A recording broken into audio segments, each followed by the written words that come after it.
Get Black and your other Dragon Ball figures at Big Bad Toy Store. Check out the link in the description down below. Dragon Ball, Pokemon, Kaiju, and more. It's Steven's Toy Reviews. Hello there, collectors. It is Steven here, and as you can tell, I'm not feeling that great, but I wanted to get this one to you because it is my review of the SH Figuarts Goku Black from Dragon Ball Super. Despite the fact that Goku Black really isn't all that much of an original concept, we take the main hero of the series and we make him evil, kind of like Ash from Ash vs. Evil Dead, if you're familiar with that franchise. Goku Black has really captivated the hearts of many Dragon Ball fans, and collectors have been really looking forward to get their hands on this guy because he is chock full of accessories. Like Vegito and Trunks, we get not only the normal head, but we also get the Super Saiyan version. In this case, it's going to be Super Saiyan Rose. So with this awesome bundle of a Figuarts release, is it worth $65? Well, let's take a look to see whether or not it's worth adding into your collection. Right away, there are two issues with Goku Black that I really feel need to be addressed here because it's $65, and I really have to call Bandai on this when I'm seeing it because it's something that I think that they need to stop because it's something that's affecting releases across many lines. But other than two things that I really want to mention, Goku Black looks really nice. There may be some subjective things from person to person, like maybe they could have gone for a lighter gray for the main torso of Goku Black. Maybe they could have lightened up on the shading a little bit here and there. I really think that the paint details and the shading look very nice. One of the initial issues that a lot of folks had was that Goku Black looked a little too glossy, but honestly, it was just simply how the light was reflecting off of those initial release photos and videos. In hand, Goku Black looks very matte and not as glossy at all. Realistically speaking, when I have him up on my shelf or even on the turntable, I'm not seeing too much light in hand. But with that in mind, let's take a closer look at Goku Black so this way we can see exactly what's going on. One thing that I liked about Goku Black here is that the face looks phenomenal. Whether or not it's going to be this face or any of the alternate faces, the decals look great. The paint for the Potara earring looks fine. All of the paint details for the mouth, the eye decals, again, I'm just repeating myself here, they did a great job for Goku Black's faces. However, for the hair, you can definitely see little bits and bobs and remnants of the molding process that was made for Goku Black. So, this is not paint damage. This is actually something that was left over from when Goku was removed from the mold. Moving on down, we do see the main torso for Goku Black, and arguably speaking, they probably could have gone for a lighter color instead of this charcoal coloration for Goku Black's main torso, but at the end of the day, I still think for the overall vibe and flow, the aesthetic of Goku Black, if you will, the darker gray used for the SH Figuarts does look nice. I didn't really notice that it was such a huge difference from the source material that the main coloration for Goku Black was a lighter gray, but you know what? At the end of the day, I think that is going to be a personal preference. It doesn't bug me, but it may bug you. The shading, I do think, can be a little bit over the top for some folks, but for me, it's hitting that perfect spot right in between where it's right where it needs to be, and it's not going overboard in some areas, especially when we look on the back where there is little to no shading at all. So it looks like they really put it in there where Goku may be crunching over in some spots, so this way it really gives it a shadowy look to it. Overall, Goku Black really doesn't have well-defined muscles, which is very true to the anime. Moving on down further, the legs are pretty much taken from previous Goku releases, so you know exactly what the detailing like is here. We have some baggy pants, and then we move down to the boots. Here's the interesting thing. The top part of the boots, where they would be covering his shin or his calf, they actually look like they have some shading to them. They look kind of dark, but when we get down to the feet, it's bright white. So they use two different kinds of white-gray paint here for Goku Black's feet. So I'm not quite sure exactly what they were going for there, but yeah. Overall, I think Goku Black, for what Bandai put out on the market, looks nice, but your own personal mileage may vary. So you've seen it once, you've seen it 1,000 times, since we're basically going to be using Goku's body style here. Black's articulation is great. What do we have? Well, we do have the head, which rests on a ball joint, so this way we can move Black's head around, all nice and willy-nilly.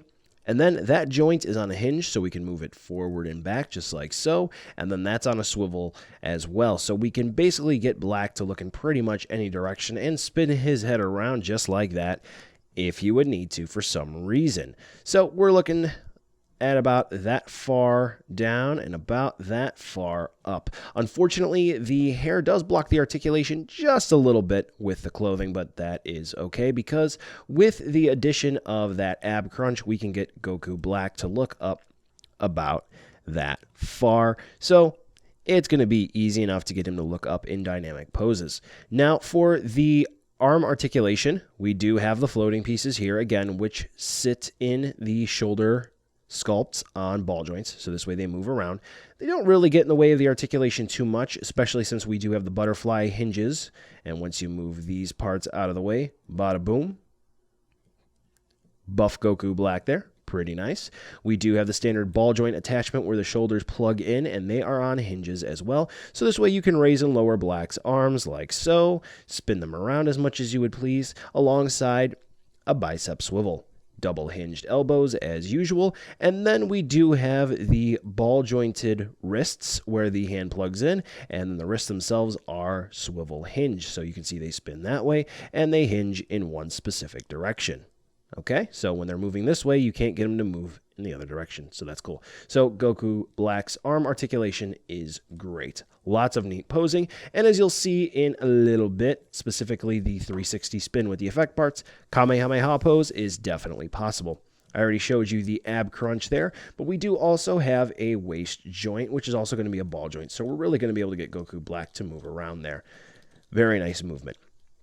The hips are using the updated Figuarts style hips, and some folks have been having a really difficult time getting Black to do the splits, and that's about as far out as his legs can go. So some folks are just saying, oh, he can only go out about, that far. Nope, you can really get him to go out far. So same style. So that's going to be a hinge going to the side and then forward and back. Unfortunately, he does not suffer from any sort of blocking or restriction from articulation going forward and back. So we're just fine there. And then, of course, we also do have swivels right there. We have double hinge knees. We have ball jointed ankle rockers, right? So that's cool. And then we do have a toe hinge. Goes up about that far. Does it go down? No, it does not. So overall, Black's articulation is fantastic, and you're really going to be able to get a whole bunch of neat poses out of this guy. So if you're looking for the ultimate Black action figure, then chances are for posing, this is going to be the one to get. All right, time for accessories here with Goku Black, and we get a lot of them to fill that $65 price tag at MSRP. We get a total of 3 sets of hands with 3 extra hands for the right arm. We get the rosé head, so this way you don't have to buy a separate release at some point later.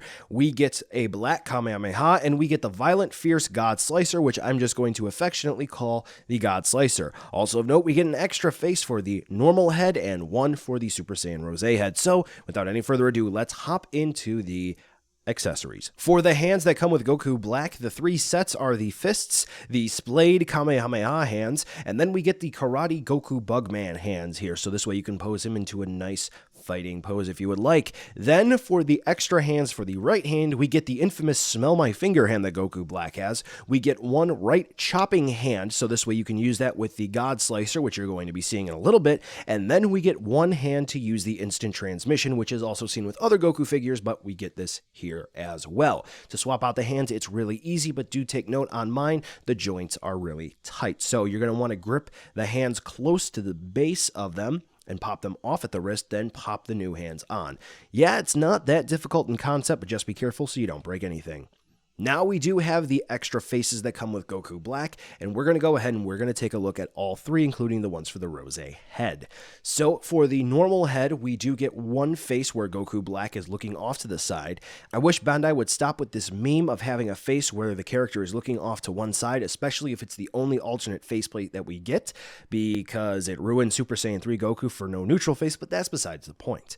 Then we have the Rosé head, which, by the way, looks really, really great. There's fantastic shading, making it look like there's an almost aura effect to it. So good job there, Bandai. There really is a nice attempt made here.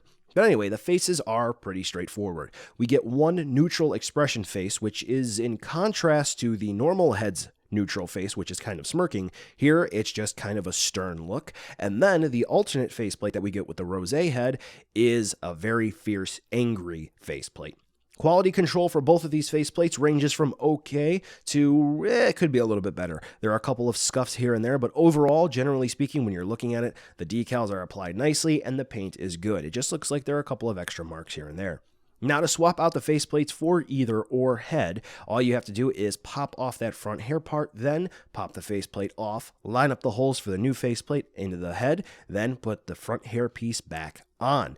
To swap out the heads, all you have to do is just pop one head off and pop the other one on. Now we're going to move on to the effect parts, and it's the Black Kamehameha first. For those of you who are familiar with the Kamehameha effect part that's been released about, I think 4 times in total now, it looks nearly identical sculpt-wise. Just keep in mind that mold degradation does seem to be in play here, as you can see some flashing here and there, and it looks like some mold lines and whatnot. So yeah, it has seen some better days. But what they did was they took what seemed to be clear translucent plastic and they just spray painted it a very dark purple. The reason that I say that is when you take a look at those little pillars of light coming off of the Kamehameha orb, you can actually see that they're translucent where the plugs would be plugging into the main ball. Word to the wise here when assembling the Kamehameha effect part is that when you go to stick in the pillars of light there, the actual orb itself isn't very soft, so you're going to have to push in the little pillars there. And I did find myself slipping a time or two, and I almost broke 1 or 2 of them. So the way that Goku holds onto this is that there are imprints in the actual little sphere, and all you have to do is line up the fingers with the indents in the sphere, and you're good to go. Next up, finally, we have the God Slicer, and this actually does look very nice. It's translucent plastic that actually has some, well, I guess you could call it pearlescent glitter pink paint on it, and it does react pretty well to the light. It actually looks like an aura effect here that's coming off of Black's hand, and it does look phenomenal. It has some nice texturing to it. It looks like it has a layered effect going on with the sculpt, so it does not look like something they just quickly whipped together and released with the figure. The only issue I think that I would have with it is that on the flip side where Black's palm would be, the effect is a little lacking because you can clearly see it. So all in all, those would be the accessories that Black comes with, and I do have to say we get plenty of them. The only sort of critiques that I might have would be that I wish that we would have gotten other faceplates to go with both the normal and the rosé head. We definitely needed a maniacal face for both of them. Also, I wish we maybe could have gotten another right hand effect part to go with the God Slicer instead of just that blade. Maybe a scythe or maybe even that long sword type of blade that Black uses a time or two in Super. But regardless, we do get enough here. If you're looking to get more though, of course, there are effect parts on the aftermarket, so check out that video that's going to pop up in the top right-hand corner of your screen on that card and see what we can hook you up with. Now, to round out the video, we are going to have a nice size comparison here with some other figures you just might have, and as you can see here, Black does fit in nicely, whether or not it's going to be up against Broly or Kid Goku or even a Godzilla that you have. So, if you cleared off a space on your shelf already for him, he'll fit in well. So, buy it now, skip, or wait for a deal. Overall, I do think Black does fit in that $65 MSRP price point pretty well, but do keep in mind that is what Bandai was trying to fit in here. If you're buying it on the aftermarket or you're paying more than MSRP, do dial back those expectations so this way you are not upset when you get him. Okay. Overall, I think they did a very solid job with Black, and if I were to rate it, I'd give it about a 4 out of 5. There are a few shortcomings here and there, but I don't think it's a bad figure. There are just a couple of areas where I think they could have added more, not that they just didn't do good enough here. If you're a fan of Goku Black or you're a fan of Dragon Ball Super and that's why you're looking to get this, don't worry, my friends. With some aftermarket effect parts, I think this will be a contender for Figure of the Year. Well, folks, that's the end of this review. Thanks for watching, and be sure to follow me on social media to catch more behind-the-scenes shenanigans and updates. The end card should be popping up now with more hand-selected STR goodness for you to watch, so check out some of those videos. Be sure to check the description, too, to see where you can buy this figure or others like it, and some cool links, like the credits for this video, and other ways you can help out the channel. Thanks again for watching, and I'll catch ya in the next video.